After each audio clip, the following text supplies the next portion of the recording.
राज्यपाल की अगर हम बात करें तो ये भारतीय संविधान के भाग नंबर 6 के अंदर आता है।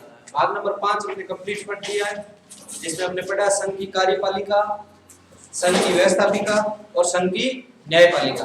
अब हम बात करेंगे राज्य की व्यवस्थापिका, राज्य की कार्यपालिका और राज्य की न्यायपालिका। सबसे पहले राज्य की कार्यपालिका आती है, जो भारतीय संविधान के अनुच्छेद 152 से शुरू होती है। 152 में क्या बताया गया है? राज्य की परिभाषा दी गई है कि राज्य क्या होगा, उसकी परिभाषा बताई गई है।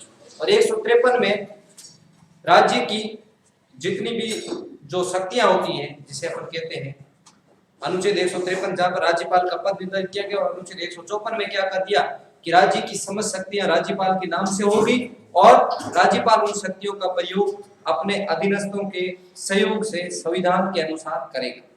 ये अनुच्छेद 154 में लिखा हुआ। 153 में क्या बताया गया है कि राज्य के लिए एक राज्यपाल होगा। तो सबसे पहले हम बात करते हैं राज्यपाल का उल्लेख भारतीय संविधान के भाग नंबर, अगर हम बात करें तो ये भाग नंबर 6 में आता है। कौन से में आता है? 6 में आता है। भाग नंबर 6 यहीं से शुरू होता है। अनुच्छेदों की बात करें तो सबसे पहले अनुच्छेद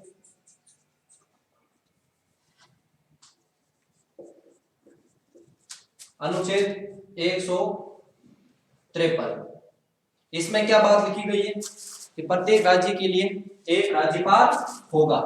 प्रत्येक राज्य के लिए एक राज्यपाल होगा। ये मूल संविधान में लिखा हुआ था, बाद में इसको बदल दी गया। प्रत्येक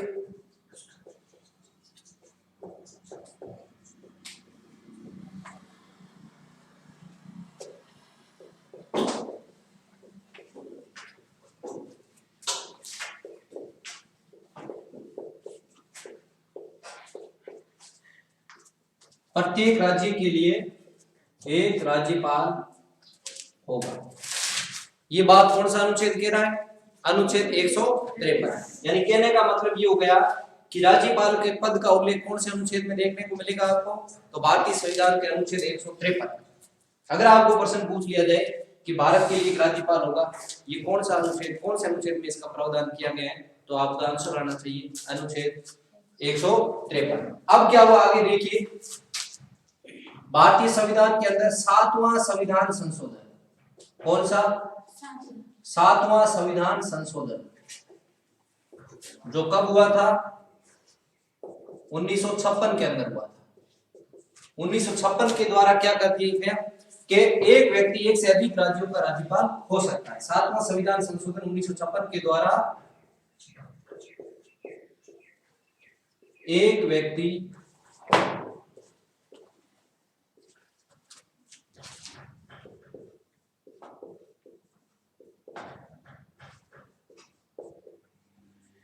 एक से अधिक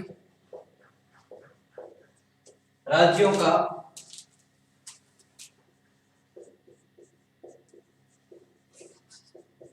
राज्यपाल हो सकता है।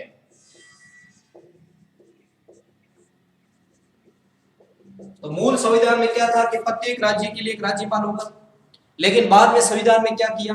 संशोधन कर दिया, और संशोधन करके जो प्रत्येक राज्य के लिए एक राज्यपाल होगा उसको बदल करके क्या कर दिया कि अब एक व्यक्ति एक से अधिक राज्यों का राज्यपाल हो सकता है। ये कोई जरूरी नहीं है कि एक व्यक्ति एक राज्य के लिए होगा। वर्तमान में अगर पूछ लिया जाए आपको कि भारत के अंदर एक व्यक्ति एक से अधिक राज्यों का राज्यपाल बन सकता है या नहीं बन सकता है, तो बन सकता है। लेकिन मूल संविधान में क्या था? एक व्यक्ति एक ही राज्य का राज्यपाल होगा। लेकिन बाद में इसको क्या कर दिया गया? बदल दिया गया। कौन से संवैधानिक संशोधन के तहत बदला गया? तो 7वां संविधान संशोधन हुआ था, ये 1956 के अंदर हुआ था। अब अगला क्वेश्चन यहाँ बनेगा कि एक व्यक्ति एक से अधिक राज्यों का राज्यपाल बन सकता है, ये प्रावधान भारतीय संविधान के कौन से संशोधन के माध्यम से किया गया? तो 7वां संविधान संशोधन 1956 के माध्यम से। यानी 56 के बाद में और वर्तमान तक एक व्यक्ति एक से अधिक राज्यों का राज्यपाल हो सकता है। जैसे राजस्थान का कोई राज्यपाल है, वो साथ में मध्य प्रदेश के राज्यपाल के रूप में काम कर सकता है, वो साथ में पंजाब के राज्यपाल के रूप में काम कर सकता है। ये पाबंदियां नहीं है। जबकि मूल संविधान में क्या था कि एक व्यक्ति एक ही राज्य का राज्यपाल होगा। अगला देखिए अनुच्छेद 154 क्या बात कर रहा है?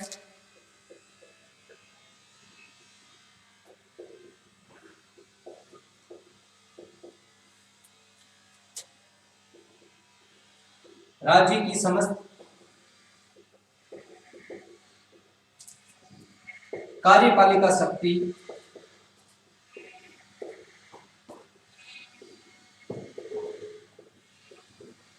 कार्यपालिका शक्तियां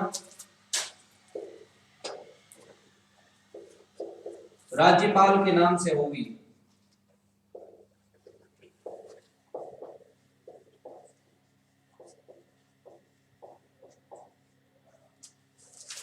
लेकिन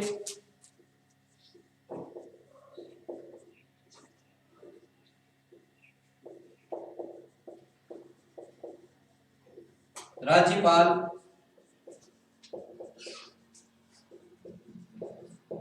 इन शक्तियों का प्रयोग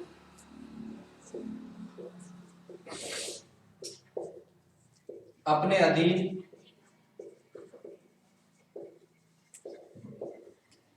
अधीनस्थों के माध्यम से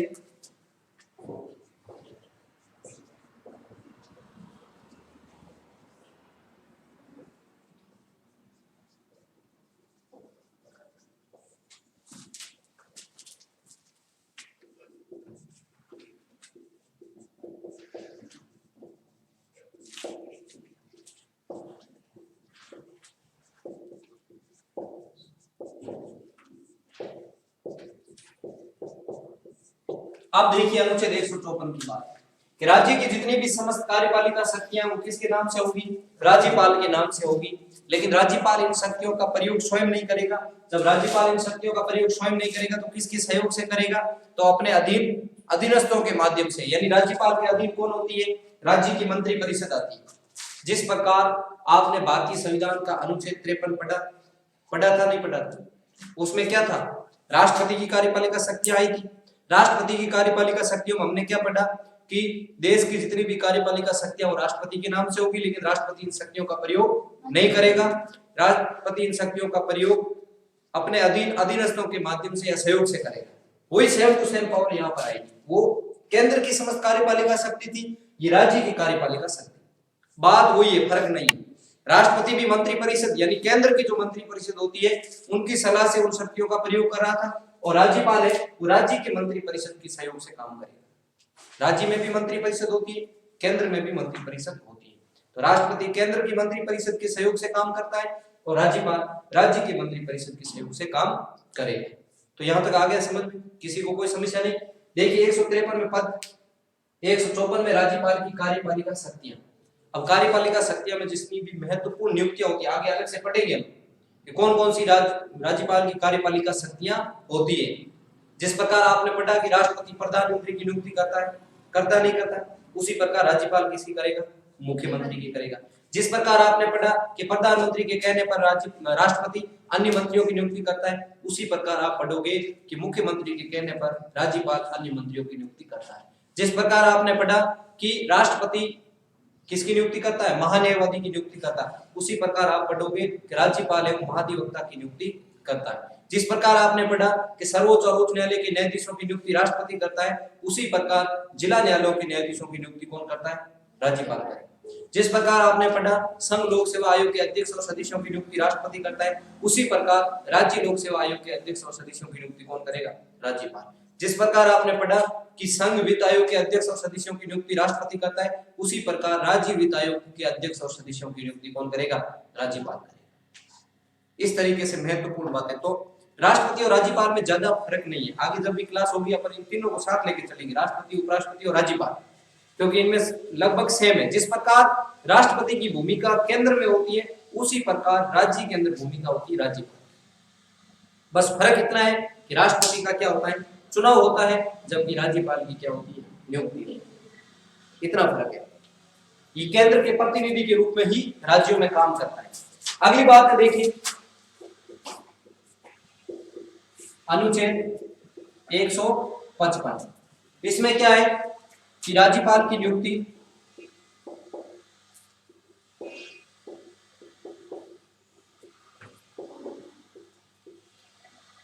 राष्ट्रपति द्वारा, राज्यपाल की नियुक्ति केंद्र सरकार की अनुशंसा पर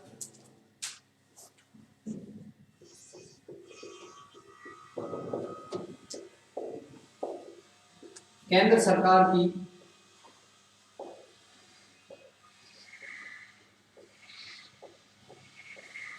अनुशंसा पर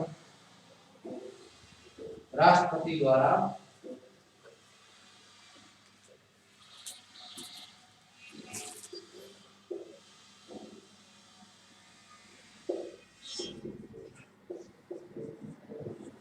आप देखिए अगला प्रश्न यहां से ये बन रहा है और ज्यादातर क्वेश्चन ये पूछा जाता है राज्यपाल में कि राज्यपाल की नियुक्ति कौन करता है, तो राज्यपाल की नियुक्ति राष्ट्रपति करेगा। अब राष्ट्रपति किसके कहने पर करेगा, तो केंद्र सरकार होगी, केंद्र सरकार कहेगी कि इस व्यक्ति को उस राज्य के अंदर क्या बनाना है, राज्यपाल बनाना है, क्योंकि ये केंद्र का क्या होता है, प्रतिनिधि होता है।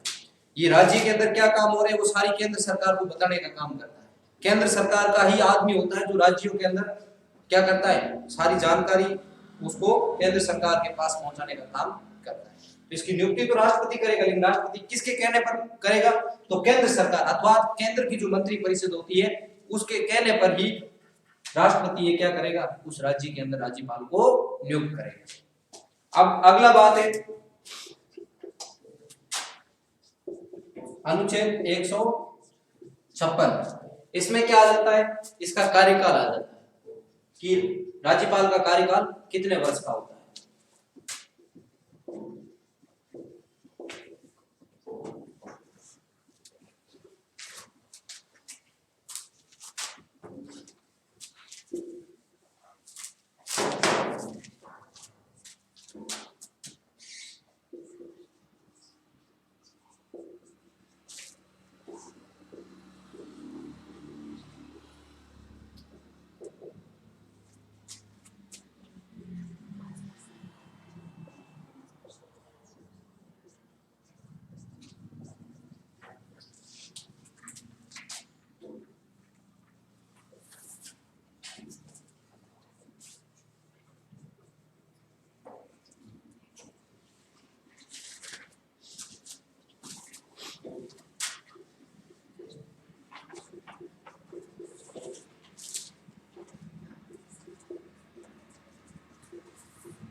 अब देखिए राज्यपाल का वैसे कार्यकाल तो सामान्यतः 5 वर्ष का होता है, लेकिन इसका कार्यकाल किस पर निर्भर करता है, राष्ट्रपति पर निर्भर करेगा।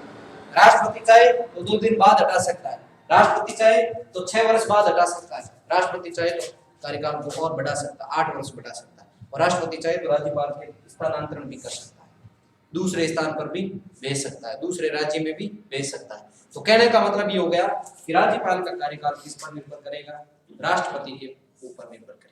राष्ट्रपति के अनुसार ही ये अपने पद पर बना रहता है। अगर आपको पूछ लिया जाए और ऑप्शन आ जाए तो ध्यान रखना प्रश्न किस प्रकार आएगा कि राज्यपाल का कार्यकाल कितने वर्ष का होता है। ऑप्शन में आ जाए 5 वर्ष, ऑप्शन में आ जाए केंद्र सरकार के प्रसाद पर्यंत, ऑप्शन में आ जाए प्रधानमंत्री के प्रसाद पर्यंत, और ऑप्शन में आ जाए राष्ट्रपति के प्रसाद पर्यंत। तो राइट आंसर क्या होगा, राष्ट्रपति के प्रसाद पर्यंत, यानी राष्ट्रपति के प्रसाद पर्यंत पर ही अपने पद पर रहता है। राष्ट्रपति जितने वर्ष रखना चाहे उतना ये रह सकता है। राष्ट्रपति जरूरी नहीं है कि 5 वर्ष रहेगा, राष्ट्रपति चाहे तो इसे 2 दिन बाद ही हटा सकता है।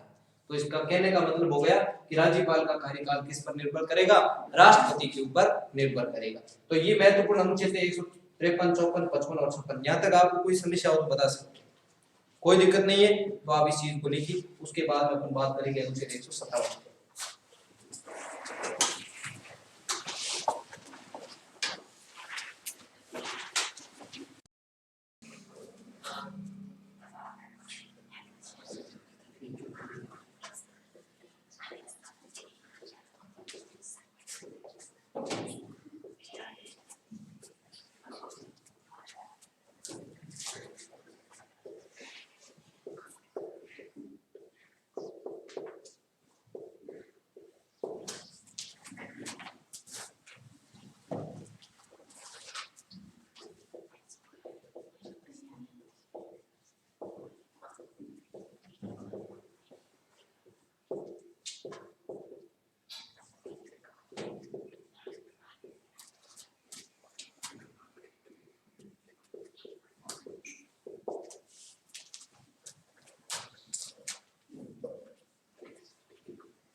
अब देखिए योग्यताओं की अगर हम बात करें, यानी राज्यपाल कौन बन सकता है, तो सबसे पहले वो क्या होना चाहिए, भारत का नागरिक नहीं होना चाहिए। दूसरी बात, वो किसी लाभ के, भारत का नागरिक होना चाहिए, वो भारत का क्या होना चाहिए, नागरिक। लाभ के पद पर नहीं होना चाहिए, भारत का नागरिक होना चाहिए। वह किसी लाभ के पद पर ना हो, ऐसा नहीं होगा वो किसी लाभ के पद पर हो, तो लाभ के पद पर है तो राज्यपाल नहीं बनेगा। अब देखिए लाभ के पद पर कौन कौन से पद आते हैं, मैंने आपको पहले ही बताया था कौन कौन से पद आते हैं, कौन कौन से पद आते हैं, राष्ट्रपति, उपराष्ट्रपति, राज्यपाल और मंत्री। ये लाभ के पद में नहीं आते और बाकी वाले सारे क्या होते हैं, लाभ के पद में आएंगे। तो राज्यपाल कोई भी बन रहा है तो भारत का नागरिक होना चाहिए, साथ में वो किसी लाभ के पद पर ना हो। अगर लाभ के पद पर है तो उसे क्या देना पड़ेगा, त्याग पत्र देना पड़ेगा, उस स्थान से फिर राज्यपाल बन सकता है। अन्य कुछ योग्यताएं होती है, परंपराएं होती है, संविधान में इनका उल्लेख नहीं है, लेकिन इन परंपराओं को निभाया जाता है कि वह उस राज्य का निवासी नहीं होना चाहिए जिस राज्य में उसकी नियुक्ति की जा रही है। लेकिन ऐसा पंजाब में हुआ था एक बार, उसी राज्य के निवासी को पंजाब में क्या बना दिया गया, राज्यपाल बना दिया गया। तो उस राज्य का निवासी नहीं होना चाहिए जिस राज्य में उसकी नियुक्ति की जा रही है। दूसरी बात कि राज्यपाल की नियुक्ति से पहले संबंधित राज्य के मुख्यमंत्री से सलाह ली जानी चाहिए, यानी केंद्र सरकार द्वारा क्या है, उस राज्य के मुख्यमंत्री से सलाह लेकर के उसकी नियुक्ति की जानी चाहिए। अब इस बात को तो ज्यादा तवज्जो नहीं दिया जाता है, केंद्र सरकार हमेशा अपनी इच्छा अनुसार ही करती है। ये दो परंपराएं होती हैं जिनको संविधान में इनका उल्लेख नहीं है, लेकिन कई बार क्या है, राज्यपाल की नियुक्ति है तो इनको देखा जाता है। तो ये योग्यता हो गई, ठीक है। अब अगली आ रही है पद हेतु शर्तें।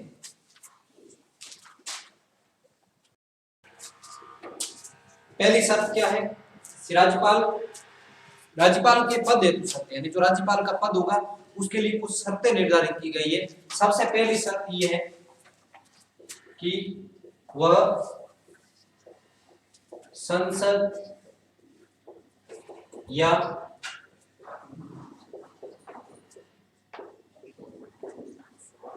विधानमंडल का सदस्य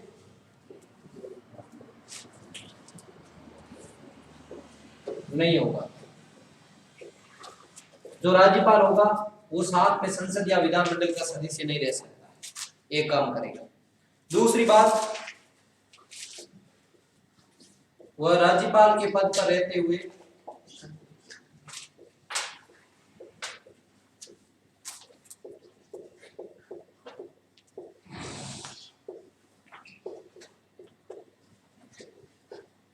अन्य कोई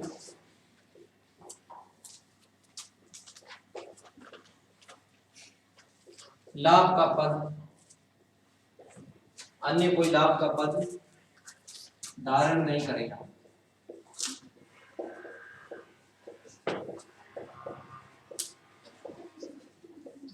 अन्य कोई लाभ का पद है वो धारण नहीं करेगा।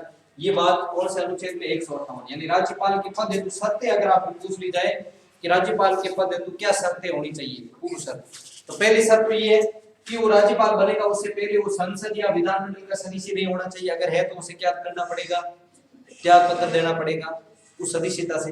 दूसरी बात, राज्यपाल के पद पर नियुक्त हो गया, नियुक्त होने के बाद में वो किसी अन्य कोई लाभ के पद को धारण नहीं करेगा। ऐसा नहीं है कि राज्यपाल भी बन रहा है साथ में दूसरा भी काम कर रहा है, ऐसा नहीं कर सकता, एक ही काम करेगा। अगली बात है अनुच्छेद 159 में क्या है कि पद रिक्ति के संदर्भ में, यानी राज्यपाल का पद रिक्त होता है, ऐसी स्थिति में क्या होगा।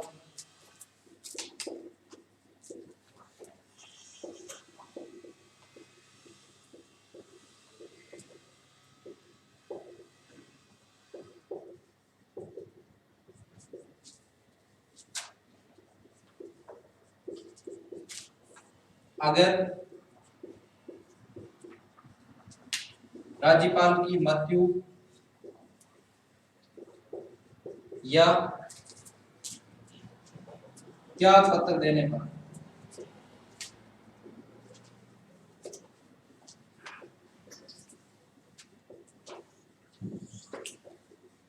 राज्यपाल का पद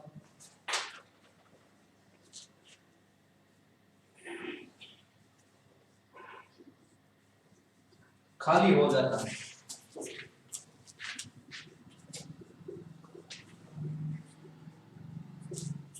ऐसी स्थिति में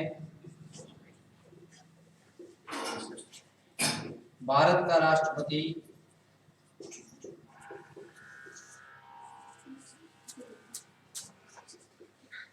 जल्द नए राज्यपाल या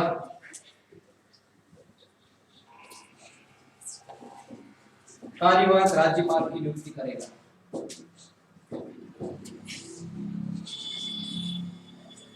जल्द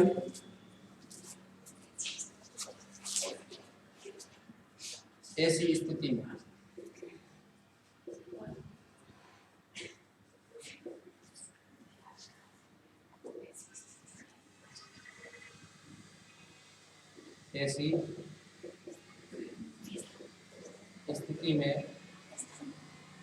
राष्ट्रपति जल्द नए राज्यपाल या कार्यवाहक राज्यपाल की नियुक्ति करेगा।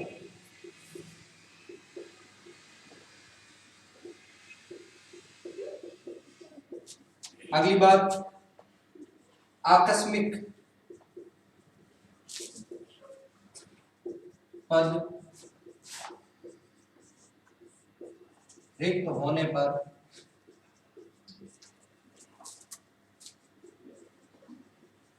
राष्ट्रपति द्वारा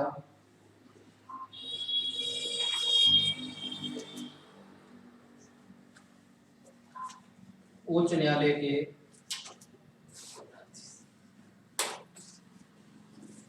मुख्य न्यायाधीश को, यानी जिस राज्य के अंदर आकस्मिक रिक्ति हो रही तो उस राज्य का उच्च न्यायालय होगा, उच्च न्यायालय के मुख्य न्यायाधीश को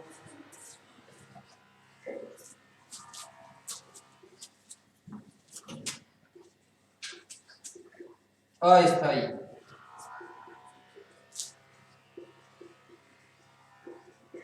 राज्यपाल के रूप में नियुक्त किया जा सकता है।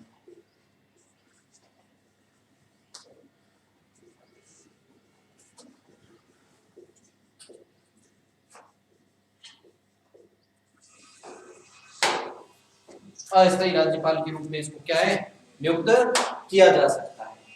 तो देखिए कि पद रिक्ति के संदर्भ में अगर मान लो राज्यपाल का पद रिक्त हो गया, ऐसी स्थिति में क्या होगा, राज्यपाल का पद रिक्त कब होगा, या तो उसकी मृत्यु होगी या वो त्याग पत्र दे देगा। ऐसी स्थिति में राज्यपाल का क्या होगा, पद रिक्त हो सकता है। बाकी राज्यपाल के खिलाफ कोई महाभियोग लाया नहीं जाता है कि पद से हटाने तो कोई प्रस्ताव लाया जाएगा, ऐसा हो नहीं सकता है। राज्यपाल को पद से केवल राष्ट्रपति हटा सकता है, दूसरा कोई नहीं हटा सकता। किसी के पास इतनी पावर नहीं कि राज्यपाल को हटा सके। तो मृत्यु या त्याग पत्र देने पर राज्यपाल का पद खाली हो जाता है। ऐसी स्थिति में राष्ट्रपति जल्द नए राज्यपाल या कार्यवाहक राज्यपाल की नियुक्ति करेगा। ऐसी स्थिति में या तो राष्ट्रपति जल्द नया राज्यपाल बनेगा या किसी पड़ोसी राज्य के राज्यपाल को इसकी जिम्मेवारी दे सकता है। कार्यवाहक राज्यपाल के रूप में वो राज्य सरकार काम कर सकता है, क्योंकि हमने पढ़ा 7वें संविधान संशोधन 1956 में कहा गया कि एक व्यक्ति एक से अधिक राज्यों का भी राज्यपाल बन सकता है। अगर आकस्मिक पद रिक्त हो जाए तो ऐसी स्थिति में राष्ट्रपति द्वारा क्या है, जो जिस राज्य के अंदर राज्यपाल की मृत्यु हुई है उस राज्य के अंदर जो उच्च न्यायालय होगा उसके मुख्य न्यायाधीश को अस्थायी राज्यपाल के रूप में नियुक्त किया जा सकता है। उसे कुछ समय के लिए अस्थायी राज्यपाल बनाया जा सकता है जब तक नया राज्यपाल नहीं आ जाए, नए राज्यपाल की नियुक्ति नहीं हो तब तक वो अस्थायी राज्यपाल के रूप में काम करेगा। तो ये महत्वपूर्ण बातें थी अपनी पद रिक्ति के संदर्भ में। देखिए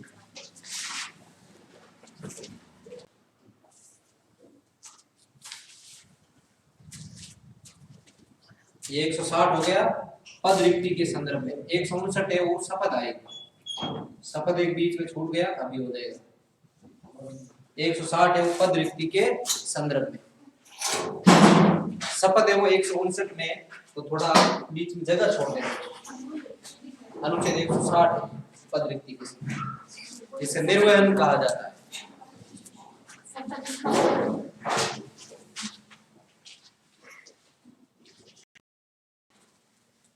तो देखिए अनुच्छेद 159 है जो शपथ का प्रावधान करता है, यानी राज्यपाल को शपथ कौन दिलाएगा, तो राज्यपाल को शपथ उच्च न्यायालय के मुख्य न्यायाधीश द्वारा दिलाई जाती है। राज्यपाल को शपथ हमेशा कौन दिलाता है, जिस राज्य के अंदर उसको नियुक्त किया जा रहा है उस राज्य का उच्च न्यायालय का मुख्य न्यायाधीश होगा वो दिलाएगा। अगर मान लो उच्च न्यायालय के मुख्य न्यायाधीश का पद रिक्त हो, ऐसी स्थिति में कौन दिलाएगा, तो ऐसी स्थिति में उच्च न्यायालय का जो वरिष्ठतम न्यायाधीश होगा वो राज्यपाल को क्या है, शपथ दिलाने का काम करेगा।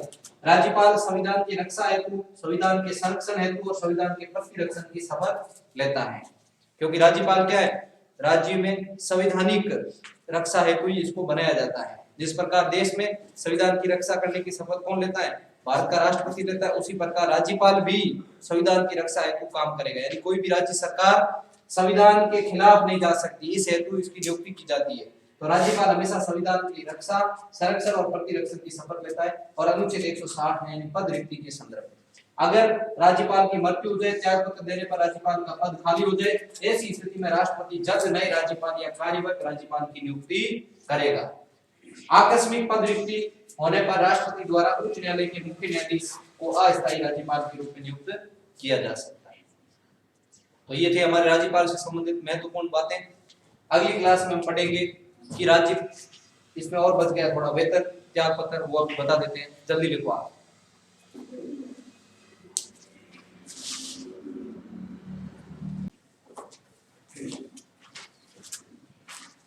अगली बात है वेतन भत्ते। राज्यपाल की वेतन भत्तों की बात करें तो राज्यपाल को पहले 1,10,000 रुपए मिलते थे महीने के, लेकिन 2018 के बाद में इसके वेतन को बढ़ा दिया गया और वर्तमान में राज्यपाल को वेतन कितना मिलता है, वर्तमान में राज्यपाल को वेतन 3,50,000 रुपए प्रति माह मिलता है।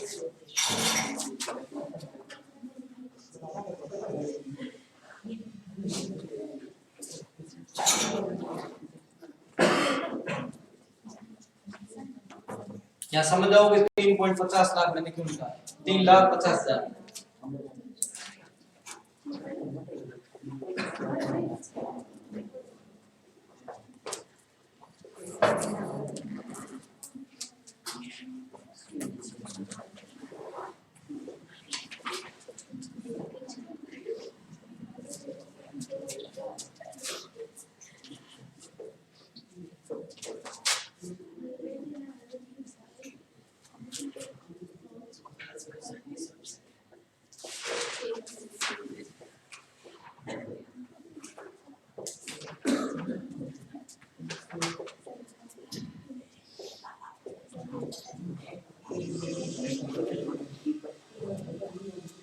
राज्यपाल का वेतन राज्य की संचित निधि से दिया जाता है।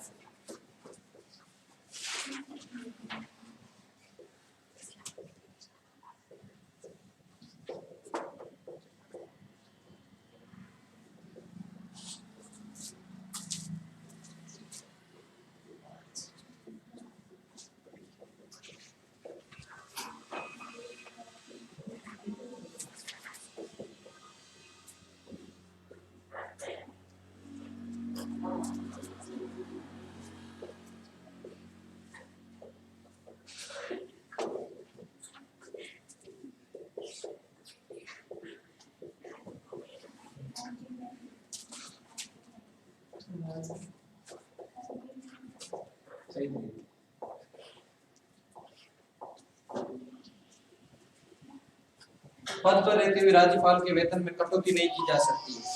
कोई भी राज्यपाल का वेतन कटौती नहीं की जा सकती। पद किस पर? पद पर रहते हुए राज्यपाल के वेतन में कटौती नहीं की जा सकती है।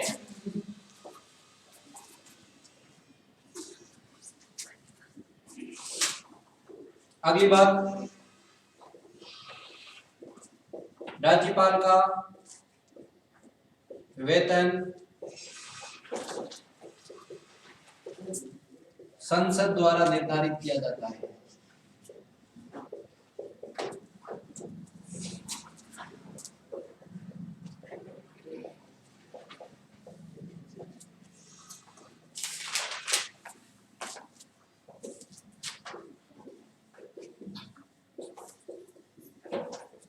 कार्यवाहक राज्यपाल का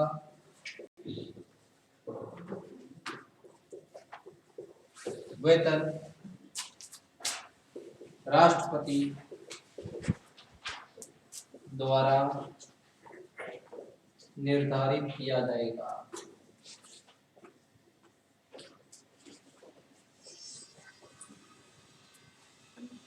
कार्यवाहक का मतलब जैसे राजस्थान की राज्यपाल की मृत्यु हुई, ऐसी स्थिति में मध्य प्रदेश वाले राज्यपाल को राजस्थान की जिम्मेवारी दी गई है। तो ऐसी स्थिति में क्या मध्य प्रदेश से भी वो 3.5 लाख रुपए लेगा और राजस्थान से भी 3.5 लाख रुपए लेगा? ऐसा नहीं होगा, आधा आधा हो जाएगा। और ये काम को निर्धारित करेगा? राष्ट्रपति करेगा कि 3.5 में से आधा मध्य प्रदेश वाले देंगे और आधा राजस्थान वाले देंगे। इस तरीके से इनका वेतन निर्धारित होता है। पहली बात, राज्यपाल को जो 3.5 लाख रुपए प्रति माह वेतन मिलता है। इसके अलावा सरकारी सुविधाएं मिलती है इनको पूरी। राज्यपाल का वेतन राज्य की संचित निधि से दिया जाता है। राष्ट्रपति का वेतन आपने पढ़ा कि राष्ट्रपति का वेतन कहां से दिया जाता है? केंद्र की संचित निधि से दिया जाता है। उसी प्रकार इसका वेतन है वो राज्य की संचित निधि से दिया जाएगा। पद पर रहते हुए राज्यपाल के वेतन में कटौती नहीं की जा सकती है। राज्यपाल अपने पद पर है तो ऐसी स्थिति में उसके वेतन को कम नहीं किया जा सकता, कटौती नहीं की जा सकती। दूसरी बात, राज्यपाल का वेतन संसद द्वारा निर्धारित किया जाता है। राष्ट्रपति, उपराष्ट्रपति, राज्यपाल इन सब का वेतन कौन निर्धारित करेगा? संसद करेगा। कार्यवाहक राज्यपाल का वेतन राष्ट्रपति द्वारा निर्धारित किया जाएगा। अगर कार्यवाहक राज्यपाल बनाया जा रहा है तो उनका जो काम है, उनका जो वेतन है वो निर्धारित करेगा? जो भारत का राष्ट्रपति होगा वो करेगा। अब देखिए अगली बात अपन बात करें कि त्याग पत्र। त्याग पत्र की बात करें तो राज्यपाल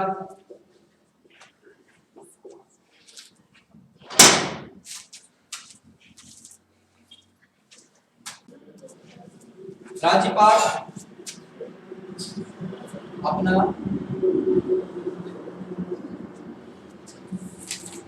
त्याग पत्र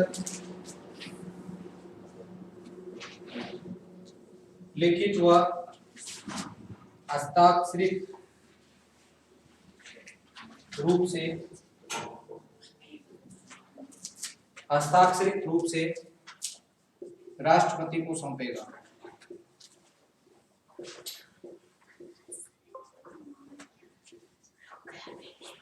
क्योंकि इसकी नियुक्ति कौन कर रहा था? राष्ट्रपति कर रहा है। ऐसी स्थिति में राज्यपाल अपना त्याग पत्र लिखित रूप से देगा, हस्ताक्षर करके उसको कहा देगा? राष्ट्रपति को सौंपेगा। तो ये राज्यपाल की महत्वपूर्ण बातें थी। अगली क्लास में हम पढ़ेंगे राज्यपाल की प्रमुख शक्तियां। आज के लिए इतना ही, धन्यवाद।